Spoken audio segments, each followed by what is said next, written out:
Este fin de semana arranca por fin el Mundial de Qatar 2022. Es un mundial con muchas incógnitas por la poca preparación previa de las selecciones y por las continuas lesiones que han dejado a muchas estrellas fuera de la competición. En el vídeo de hoy analizaremos a las principales favoritas para hacerse con el título, por mucho que a día de hoy sea prácticamente imposible dar un ganador con total seguridad.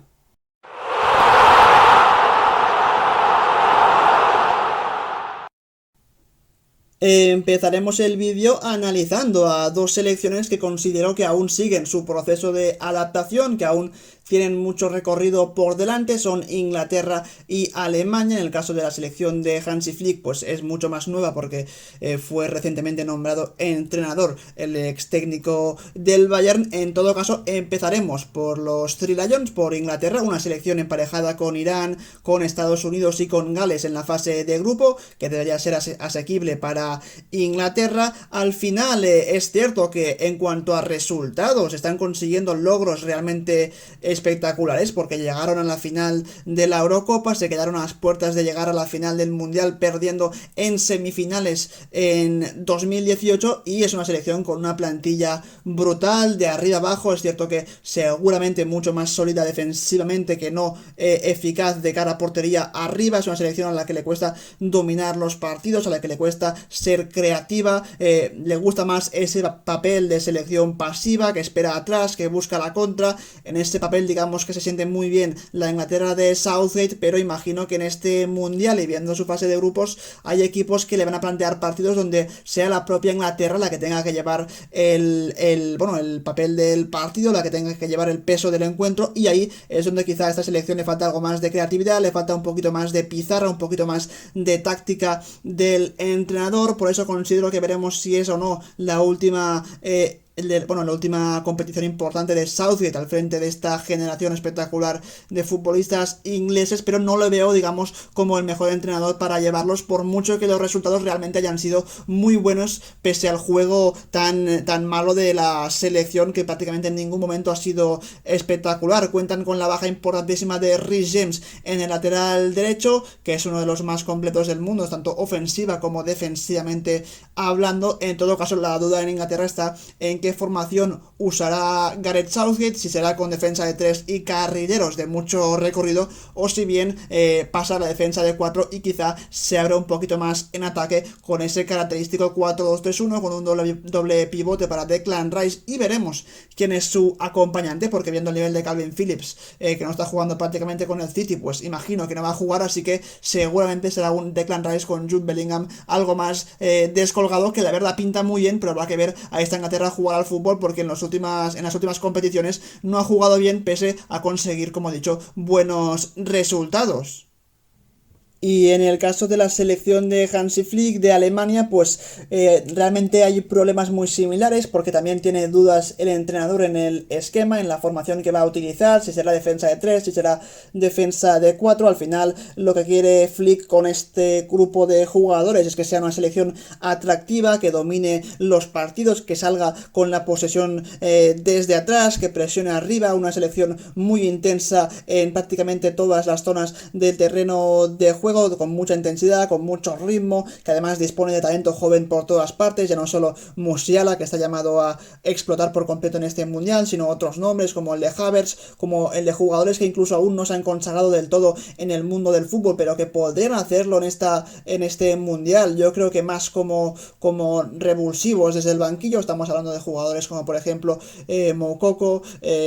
jugadores también como Gnabry, que quizás han quedado un poquito más en el olvido, pero que siguen estando ahí, siguen siendo futbolistas realmente espectaculares. La clave en esta Alemania evidentemente sigue siendo Kimmich, creo que es el cerebro de la selección, el jugador por el que pasan todas las jugadas del equipo, tanto en salida de balón como a la hora de conectar el centro del campo con la delantera. Veremos quién es su acompañante en ese posible doble pivote, si será Goretzka más físico, o Gundogan, un jugador de más creatividad y también con mejores registros muchos goleadores. Quizá la única duda en esta Alemania no está precisamente en el ataque, que es lo mejor que tiene, sino en la defensa, porque veremos hasta qué punto el ser tan ofensiva, el ser tan valiente, les hace que después encajen más goles atrás. En todo caso, hay nombres importantes como el de Antonio Rüdiger, que realmente son centrales de mucha envergadura, que a campo abierto se sienten bastante bien, y como digo, ya veremos si es en defensa de 3 o en defensa de 4, porque puede influir mucho en el papel que haga esta Alemania en el Mundial de Qatar.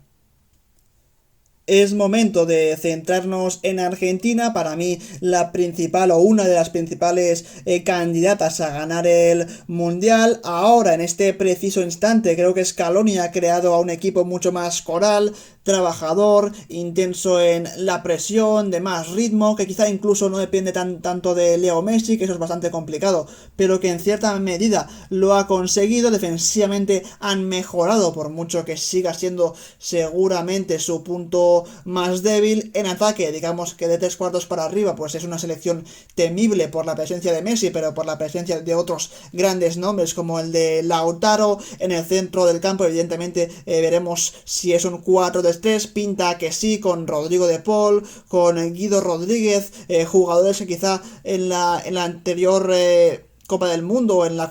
Copa América pasada pues no pensábamos que iban a estar en este Mundial, y están ahí y son jugadores que van a tener un rol importante. No solo ellos, hay más nombres. Digamos que es una plantilla que para mí tampoco es que sea tan superior a otras plantillas de Argentina en los últimos años, pero aún así han conseguido encontrar un balance importante entre defensa y ataque, un buen juego que se ha demostrado en los últimos partidos de la selección argentina. Tengo mis dudas de si va a ganar o no el Mundial. Para mí es una de las favoritas, pero antes quiero verla en este Mundial, porque evidentemente las selecciones europeas vienen muy fuertes. Ya en el pasado Mundial 2018 fue precisamente Europa quien dominó por completo la competición, así que veremos hasta dónde puede llegar esta Argentina de un Messi que para él va a ser el último Mundial. Seguramente lo va a dar todo por esta selección, lo va a dar todo por ganar la competición, y desde luego argumentos no le faltan a esta Argentina de Scaloni para llevarse el título.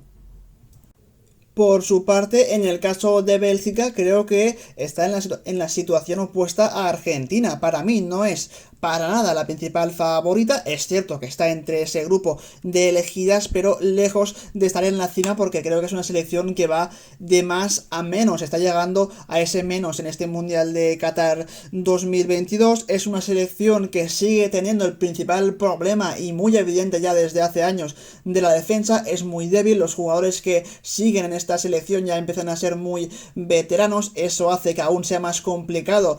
tener, digamos, argumentos a favor de esta Bélgica, que para mí ya debe ser el último baile de esta generación dorada de jugadores, que es cierto que estuvo llamada a ganar grandes cosas, nunca lo hizo, pero aún así se quedó a las puertas. Recordaréis en el Mundial de Rusia 2018, perdiendo en las semifinales contra Francia, en un partido donde perfectamente también podría haber sacado algo de ahí. En todo caso, hay algunas incógnitas en cuanto a la posible posición de De Bruyne, si va a jugar en el centro del campo o si va a jugar un poquito más avanzado como en los últimos torneos junto a Lukaku y Eden Hazard. En el caso del jugador del Real Madrid, yo creo que Roberto Martínez le da mucha más confianza de la que le da en el Madrid a Ancelotti. En todo caso, hay jugadores que vienen pisando muy fuerte en la Premier, y uno de ellos es Leandro Trossard del Brighton, futbolista maravilloso con un gran golpeo de balón, que también puede jugar incluso más retrasado en esa posición de centrocampista para enlazar el centrocampo con la delantera. Hay muchas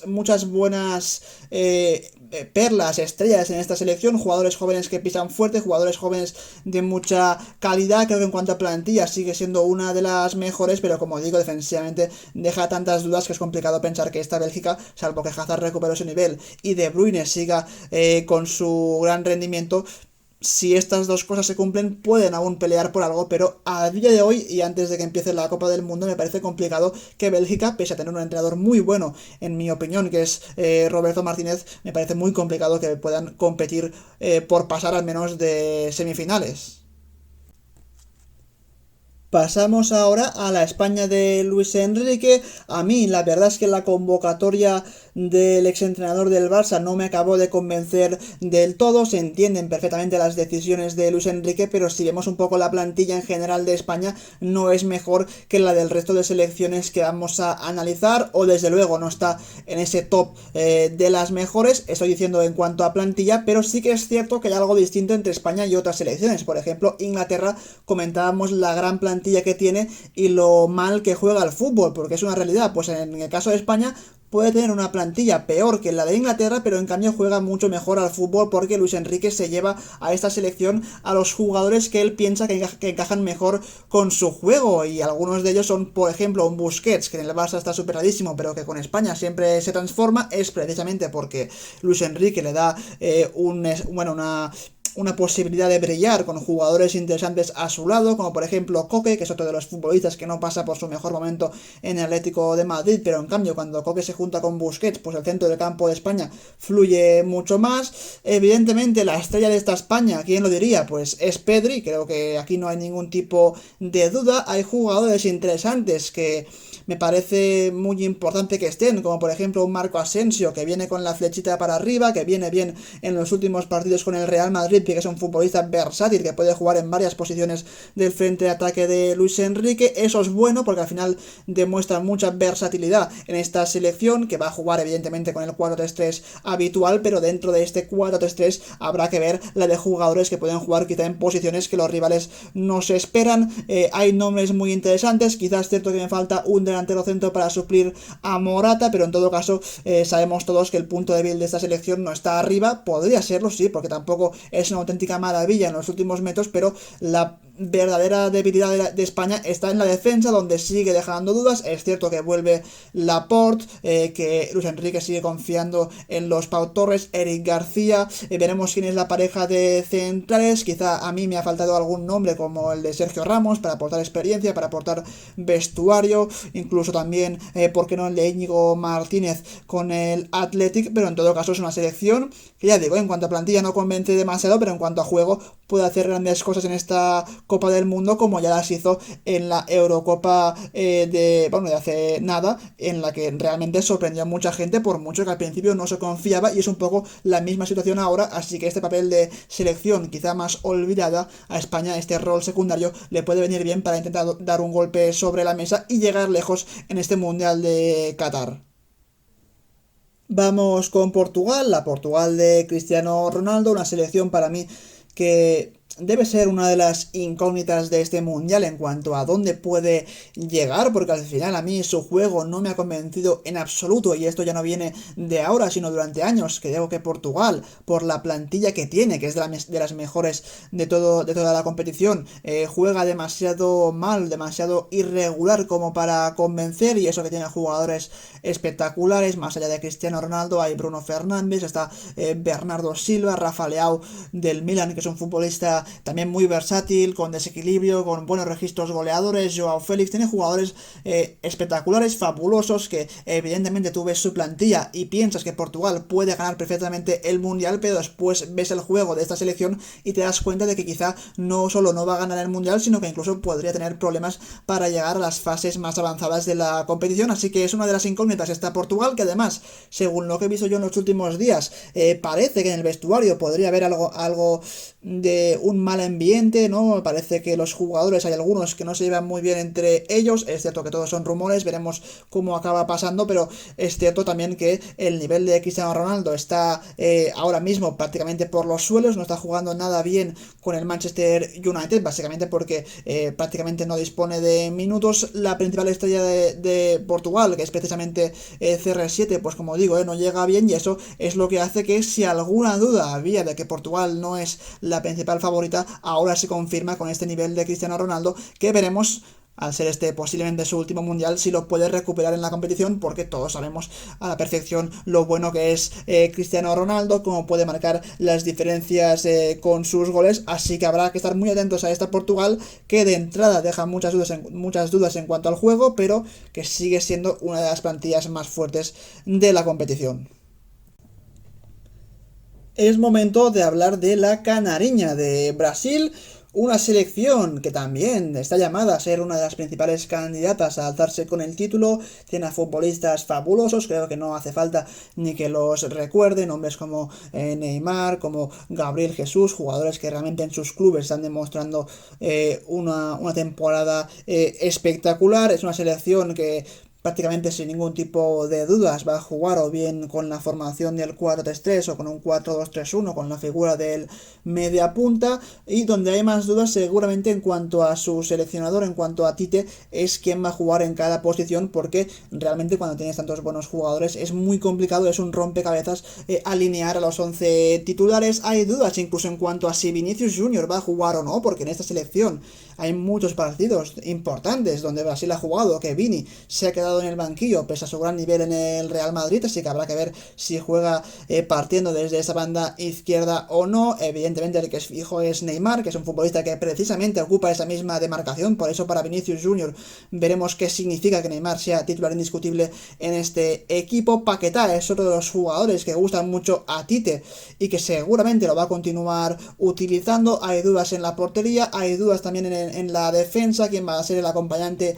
de Marquinhos. Imagino que Marquinhos va a ser titular sí o sí, y la duda está en si Thiago Silva o Militao le van a acompañar en esa pareja de centrales. Para mí sería Thiago Silva por la experiencia y porque evidentemente es el capitán de la selección. Incluso viendo también la debilidad de los laterales de Brasil, no descarto que Militao pueda jugar como alguna vez lo ha hecho con Tite en la posición de lateral derecho. Es raro, sí, es una posición en la que Militao seguramente deja mucho que desear, pero podría pasar, aunque también hay que decir que lo descarto bastante. Así que una selección, como todas, con bastantes incógnitas antes de empezar una Copa del Mundo. Es totalmente normal, pero en lo que no deja dudas es en que es una plantilla muy buena, en que en cuanto a juego también realmente el nivel de esta Brasil es muy superior a la de otras generaciones o a la de otros equipos que hay en este mundial, que Neymar llega a buen nivel, no quizá al mejor, pero sí a buen nivel, que Gabriel Jesús está que se sale en el Arsenal y seguramente puede traducir ese buen nivel en esta competición. Jugadores como revulsivos que también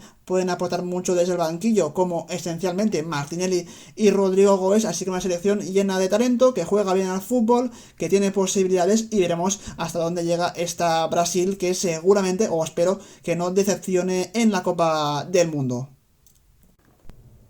Toca hablar ahora de Países Bajos o de Holanda, como queráis llamarle, una selección para mí de las más atractivas que hay en este mundial, pese a que en cuanto a plantilla no es de las mejores, tiene nombres importantes como el de Van Dijk, entre otros, pero también es cierto que en el caso de Van Dijk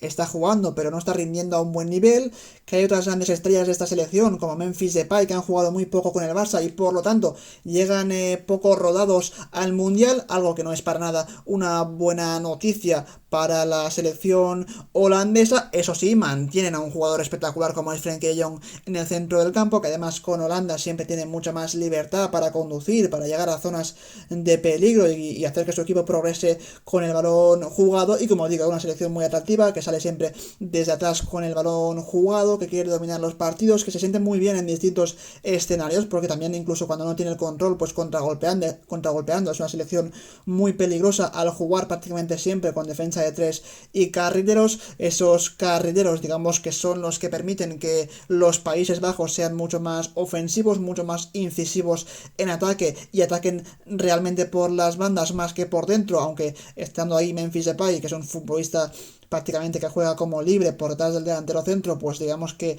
Holanda tiene muchas posibilidades, ya sea atacar por bandas, buscar el juego por dentro, pero en todo caso nombres muy interesantes, seguramente no en cuanto a la mejor plantilla, pero sí una selección con un buen juego, muy atrevida, y que estoy seguro y convencido de que nos vamos a divertir muchísimo con Países Bajos en este Mundial de Qatar 2022.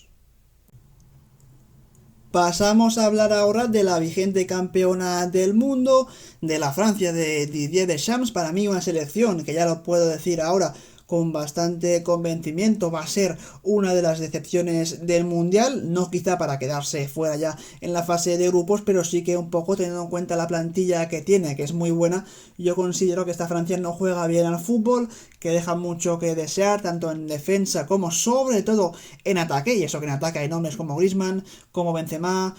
como Dembélé, como Mbappé, jugadores de máximo nivel mundial, pero creo que el problema no está en su delantera, sino en el centro del campo, ¿no? Bajas como las de N'Golo Kanté, las de Pogba, dejan a un centro del campo con jugadores que ahora mismo juegan su primera Copa del Mundo, son Tchouaméni, Camavinga, otros como Rabiot, que no han demostrado un buen nivel en sus respectivos equipos, así que ahora mismo el principal problema de esta Francia es el centro del campo, y como ya sabéis, el centro del campo en la mayoría de equipos suele ser la parte más importante del terreno de juego, donde prácticamente sucede todo, así que veremos cómo consigue intentar que no se noten tanto las bajas Didier Deschamps en esa posición. En todo caso, a última hora se ha confirmado también la lesión de Nkunku, que es bastante preocupante para Francia, porque era un jugador que venía con la flechita para arriba, que venía muy bien, jugando partidos realmente buenos con el Leipzig, que te daba cierta versatilidad en el ataque.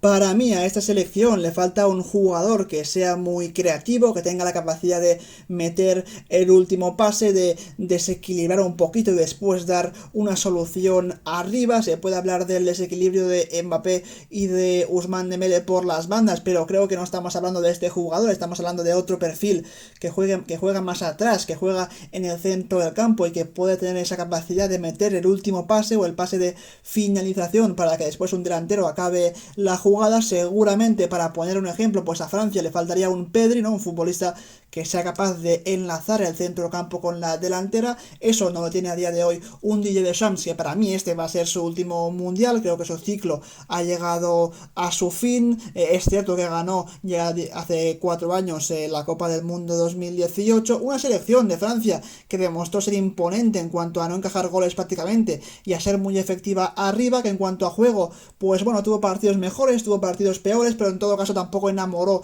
a muchísima gente. Fue más una Francia efectiva y directa que no una Francia contundente y avasalladora que fuera superior realmente a todo el mundo. No fue así, pero en todo caso ganó la Copa del Mundo 2018, solo que creo que este año la plantilla es peor, precisamente por esas bajas en el centro del campo, porque hay jugadores que quizás no llegan tan bien como llegaban en ese preciso instante. Para mí Francia podría fracasar en este mundial, no sé hasta qué punto, no sé si pasará o no de fase de grupos, creo que sí, pero no creo que llegue más lejos de cuartos de final, y eso creo que es preocupante para la selección de un Didier Deschamps que tiene una plantilla a su servicio realmente espectacular.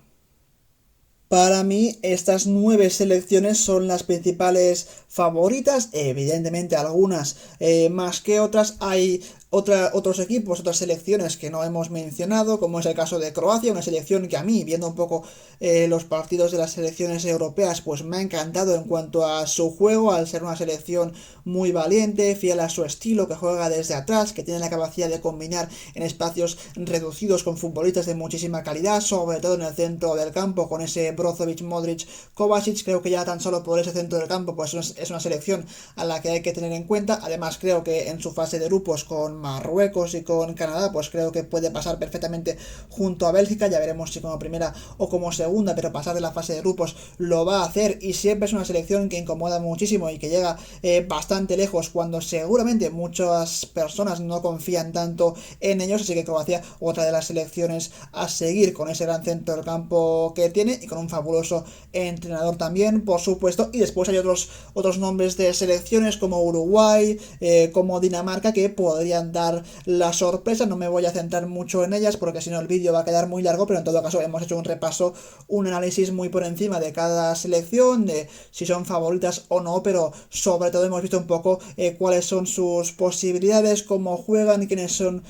sus estrellas, y evidentemente todo lo digo un poco desde lo que he visto antes del Mundial. Yo creo que en el momento en el que empiece este Mundial de Qatar 2022 veremos un poco quién realmente puede ganarlo y quién no, porque al final estas competiciones lo que demuestran es que ya desde el día 1 vemos las sensaciones de cada equipo, así que yo creo que desde la primera jornada ya podremos empezar a sacar algunas de las conclusiones de este Mundial. Así que ese es el vídeo, un saludo y como siempre nos vemos en el próximo. Adiós.